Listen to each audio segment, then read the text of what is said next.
Alright, there's some raised spots from where I had the staples going in, and I'm just going to get a sander real quick and knock those down so that they're not making the fabric bump up.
Sounds like an Amazon truck coming for me.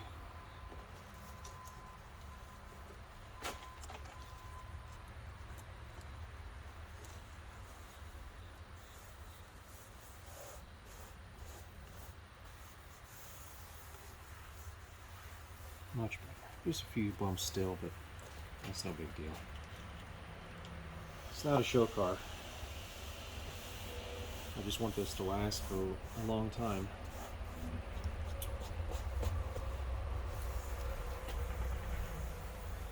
Alright, you can see how the cloth here is able to conform to this simple shape, but on really complex shapes you're going to need something to press it down into the voids. Now, when I wet it out, there still might be air pockets in here, and we'll have to figure out how to either make the resin, like wait till the resin starts to tack up and then press it in there and have it just stick through adhesion before it hardens. So sometimes you just have to baby it if you don't have a way of holding it down with like a vacuum seal.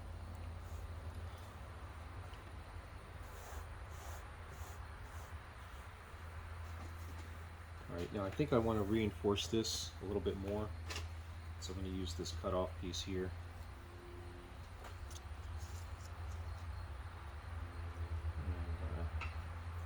And just tidy this up a bit.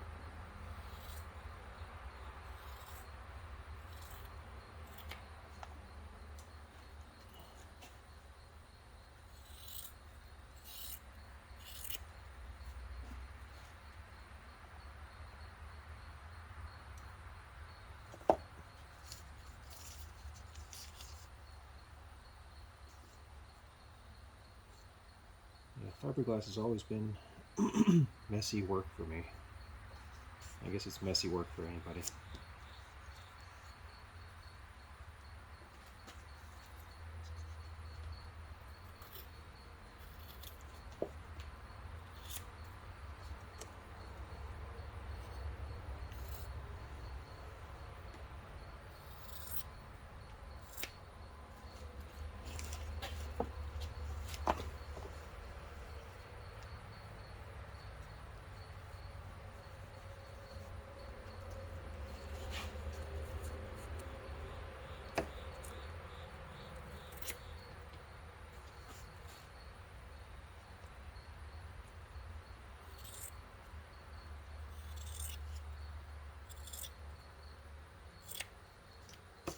Alright, now what I'm going to do, instead of having this on top, I'm going to put it down below, like this. Oh, not like that. Like this.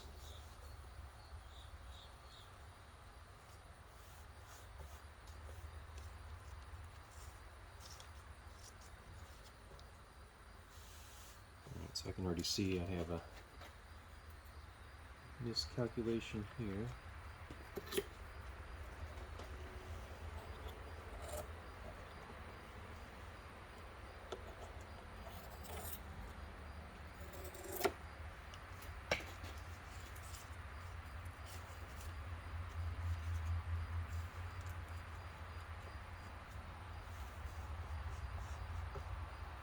So I'm just going to line that up.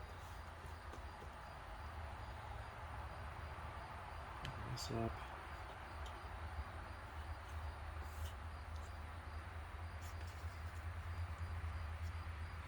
What I'm going to try to do is tack, like get the resin to work in through here as much as I can, to go through both layers and into the particle board.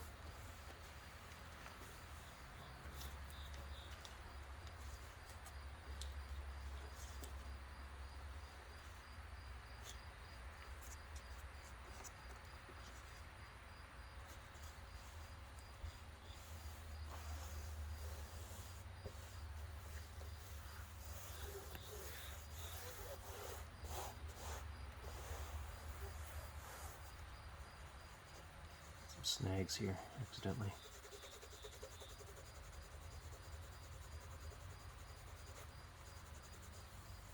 Well, it is what it is.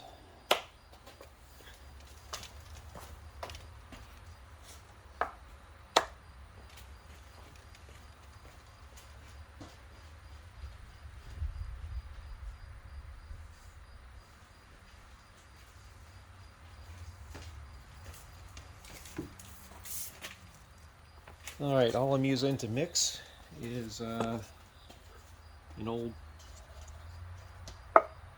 paper cup that's like wax lined. It doesn't need to be wax lined, but they don't disintegrate as fast as the cups that don't have it. Just adjust this up just a little bit.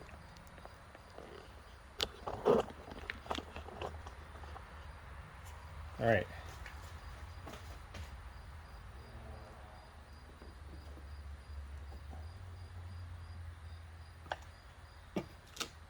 Now this is good resin I got from a place, this fiberglass site place. I just drove over there and picked it up, but I did let it sit for too many years, so it's kind of gumming up on the inside. and there's some boogers that are in there, but it comes out pink.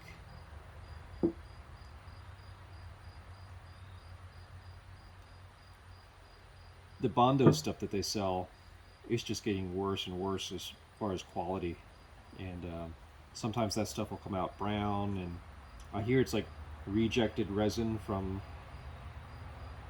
like larger manufacturers that's been sitting for like years, and so that's why it comes out like some kind of nasty brown or green color.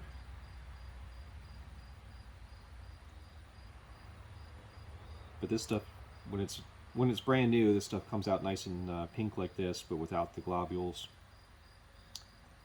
I guess the globules are just it drying on itself, because there's no way any hardener got into this. It's just kind of gumming up on itself.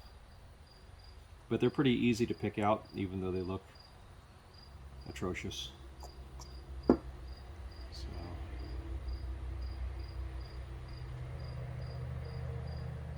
alright, so I got nearly this cup here. I don't know how much this is. I don't know. But I've had pretty good luck with just kind of winging it with the Mech P hardener that they give you is pretty good. Now the other thing about these, when you get it from a site that specializes in like boat building or this polyester resin, they have it in big 50-gallon drums, and then they put it into these containers and resell it. But one nice thing is that it's unwaxed, and then they give you the wax if you want to put it in. When you buy it from the Bondo stuff, it has the wax built in, which means when you try to do multiple layers, the wax that's in the resin has kind of settled on the top and give it that nice glassy, smooth finish. And then you got to kind of sand that down in order for the next layer to really adhere well. This is unwaxed so that it can be used in multiple layer buildup, and then on the top layer, if you want to have it exposed there, you would add the wax just like you add this. You would mix in it's like a liquid wax. I don't know what it's made of, but I'm just going to do, like, for this, on a sunny day, it's probably 70 degrees, but in the sun this thing might get up to 80. I'm going to do 2 capfuls. They're not scientific. I don't know how much a cap is worth, but basically 2 of those. 1,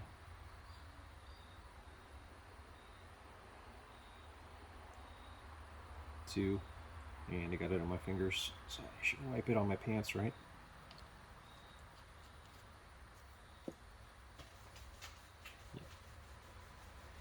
Alright, using a disposable chopstick to mix it up, and you'll see it go from pink to like a brown.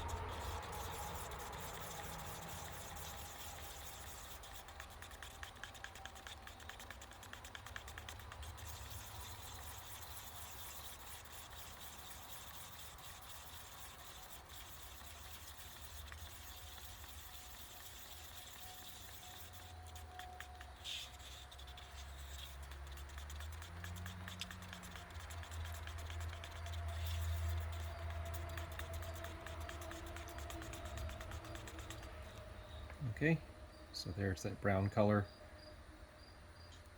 Alright, and then I'm going to use just a 2-inch Harbor Freight chip brush. Right, if you're doing expensive stuff, sometimes these hairs will come out, especially if your resin is very tacky. So I'm going to glob this in there. I'm going to start on some corners, just to kind of tack it down into place. If I get any drips, I'm going to go ahead and tack those out so that they don't become like a nub if they harden or something like that. So basically I'm tacking the edges in place just like you would with a piece of tape to try and keep things from moving.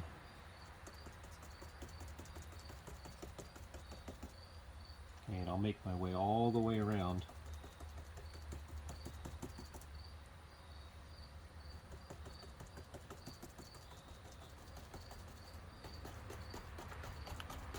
And this stabbing motion is what I was taught to use by YouTube University. Instead of trying to brush it on, you're trying to like stab with the hairs of your chip brush. You're trying to stab the resin into the fiberglass, and then finally down to the substrate on the bottom.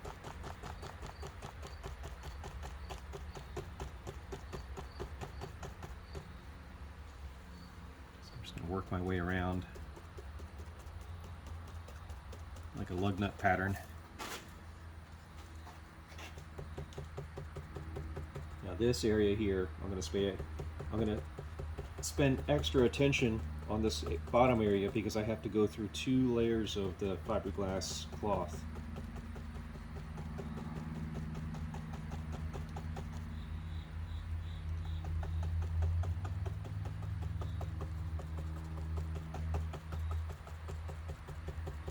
So I really want to make sure that's wetted out.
Now the chemical reaction that's going on will happen faster when you leave it in a bulked up situation, which means when it's in a like in a cup, okay? Chain reaction between the MECP and the resin just accelerates, especially as heat builds up, and so you get this, I guess it's like a catalytic reaction, right? So you don't want to leave it in the cup too long. Just trying to get through here, tacking the edges down.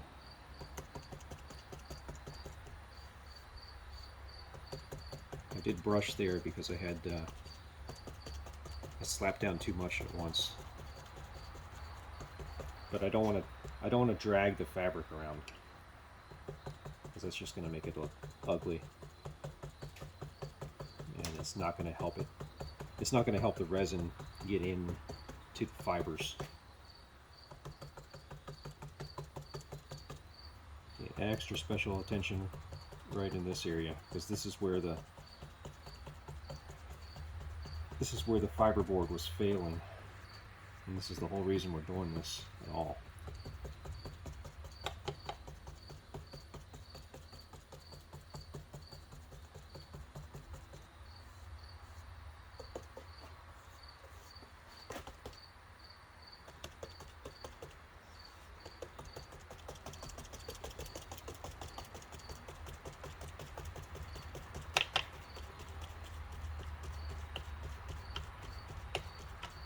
We'll come back and trim this later.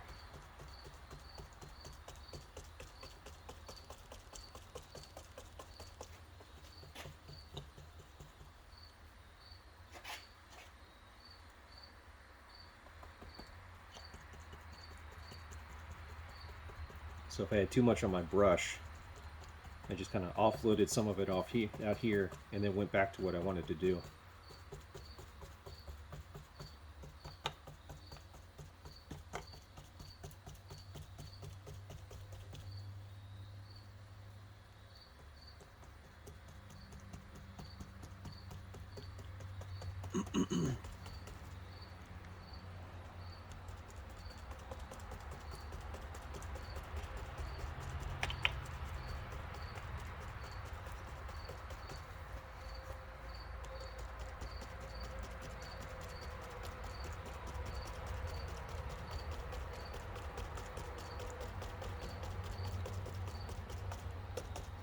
The problem with pouring it on is you get buildup in resin in certain areas, and then it's hard to drag it around and then tamp it into the areas that you need to.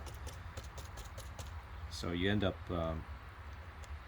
not getting as much bang for your buck from the resin. But sometimes you're panicking because, like, this cup is insulated, so I can't feel if any reactions taking place. But you're panicking because you feel the resin start to kick, start to harden up. And then you're like, man, I got to get all this down or I'm going to waste this resin and have to make another batch.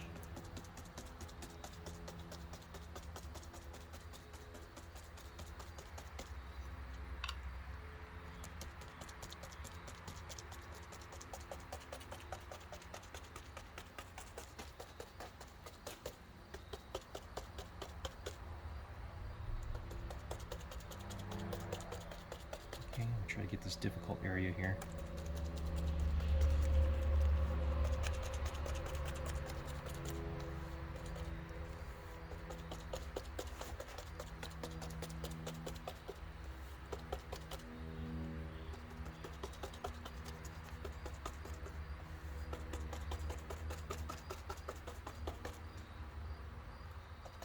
Now I have another tool I haven't showed yet, and that's a fiberglass roller.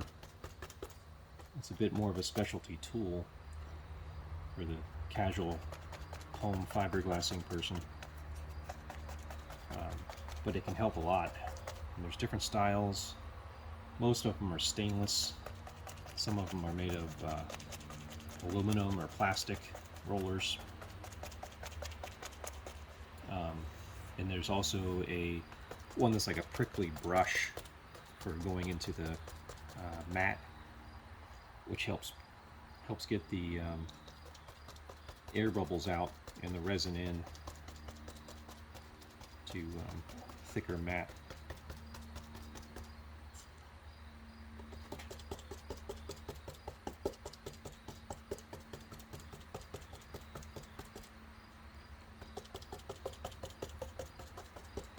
Some people, if you have a brush that's too soft that you're using, and you're going to be doing this stipling or stippling effect, what you can do is before you start doing anything, take your scissors and cut down the hairs to half their size, half their length.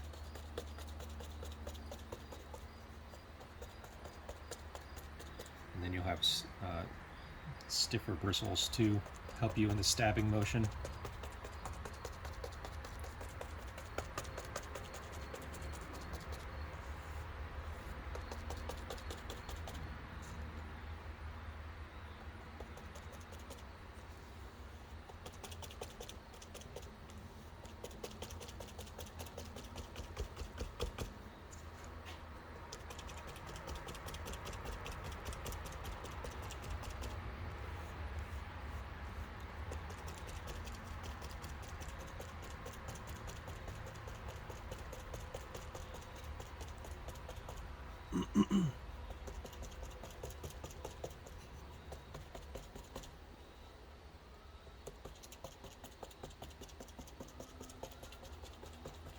Having excess resin is actually not that great of a thing.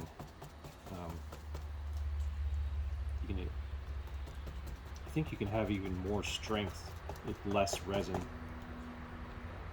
The strength comes from the fabric itself.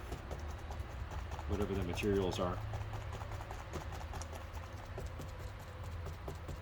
The resin is just the binder, kind of locks it in place.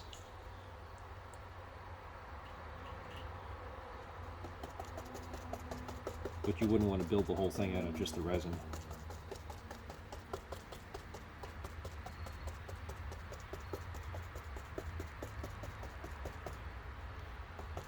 Alright, I'm down to about 1/3 of the cup.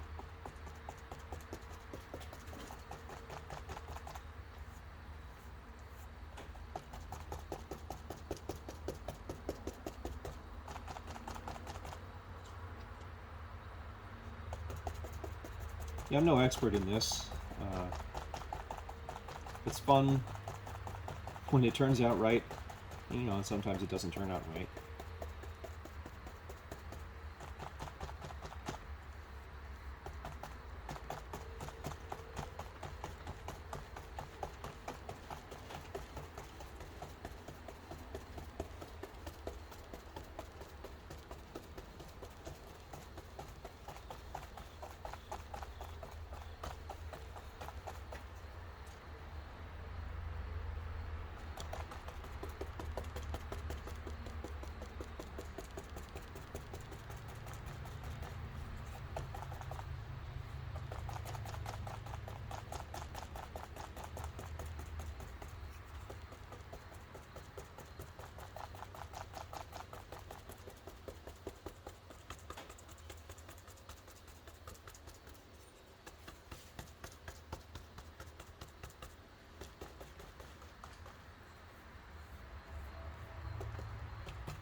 I am going to put a little bit more resin in this area, only because there's a little bit of an air pocket caused by the tear that was in the fabric, and I'd rather not have an air pocket. The fabric was not able to conform to that air pocket.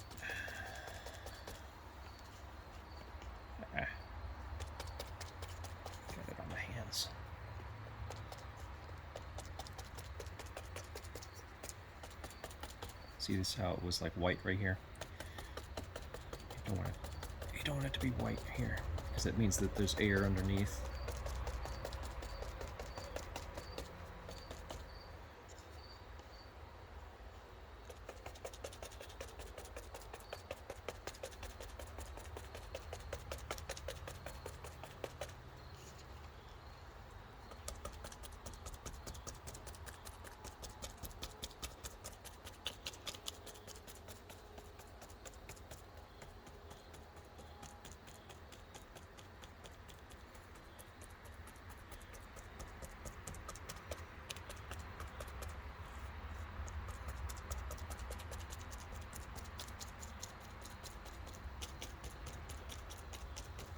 Now to get rid of the smell, this polyester resin stinks.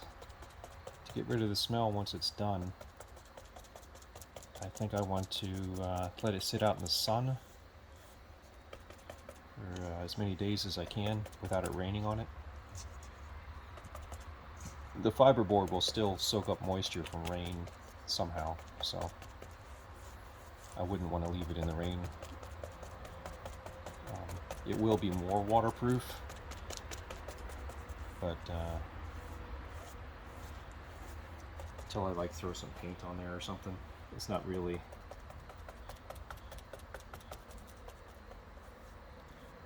safe from the elements.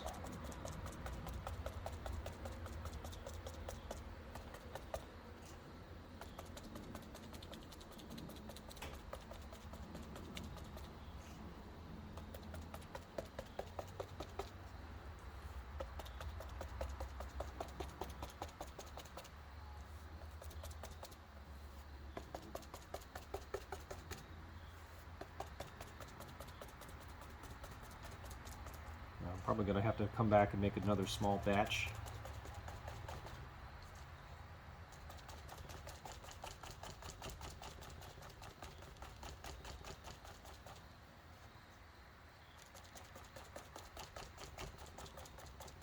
But once this kicks, it's going to be harder to get the next layer to saturate further into it, right? Because it's just going to sit on top. So that's why I'm trying to saturate fully and leave areas fully undone, rather than the whole thing halfway. Hope that makes sense. Try to get it all the way done where you're working. And then if you see air bubbles start to appear, attack those, because you won't be able to get the next resin in underneath, and you'll always have that bulge in the fabric where the air bubble was anyway.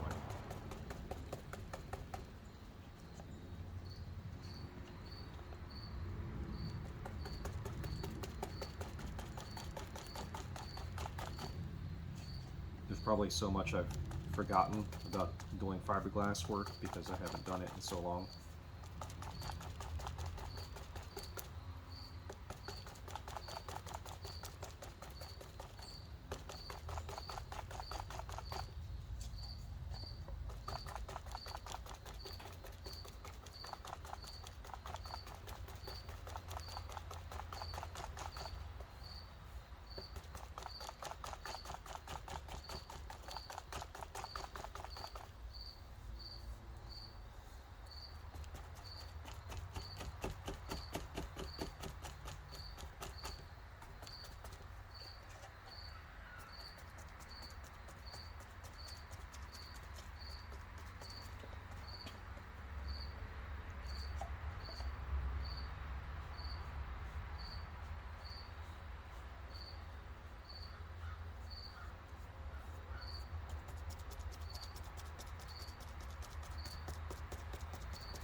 All right.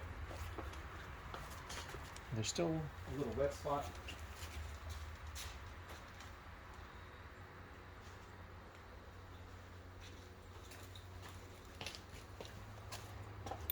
This is one of the fiberglass rollers that you can use. Basically just roll it on that